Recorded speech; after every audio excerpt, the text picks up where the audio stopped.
दंडोत प्रणाम. ढोरे डोंगराविषयी माहिती सांगा बाबाजी. गेल्या 1400 वर्षापूर्वी भगवान श्री चक्रधर स्वामींनी ब्रह्मगिरीवरून बोट दाखवलं का ज्या साधू संतांना सद्भक्तांना देह क्षेपायचा असेल तर त्यांनी ढोरे डोंगरामध्ये यायचं. तर आचार्य मुरारी व्यास तसेच वैराग्यदेव यांनी येऊन सनी ह्या ढोऱ्या डोंगरामध्ये देह क्षेपला. तर त्याच स्वरूपाने आजही साधू संत येऊन सनी ह्या ढोऱ्या डोंगरामध्ये तपश्चर्या करून शेवटचा देह क्षेपतात. परब्रह्म भगवान श्री चक्रधर स्वामींनी जो दिलेला जो संदेश आहे आजही साधू संत पाळतात.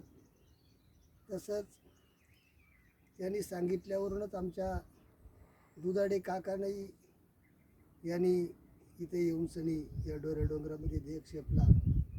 आजही काही साधू संत तपश्चर्या करतात आणि याच या ढोऱ्या डोंगराची ख्याती लांब लांबून मुंबई, पुणे, सांगली, सातारा, कोल्हापूर, सोलापूर बाहेरल्या राज्यातून सुद्धा लोक येऊन सनी या ढोऱ्या डोंगराला भेट देतात. तसेच आज नगर जिल्हा करंजगाव येथून हे दाम्पत्य आलेले या आता इथून त्यांना ब्रह्मगिरीला जायचं आहे. पण सद्गती भिक्षाला निघालो असताना आणि त्यांनी सांगितलं आम्हालाही ढोऱ्या डोंगर गावाची गुफा काय आहे ते दाखवण्याचा प्रयत्न केला.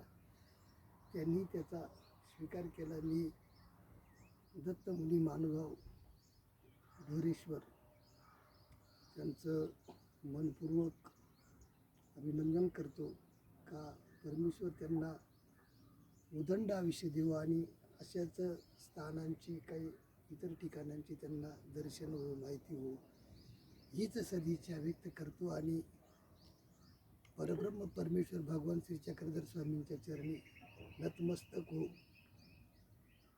इथे थांबतो. जय श्री चक्रधर, जय महानुभाव. दंडोत प्रणाम. दंडोत.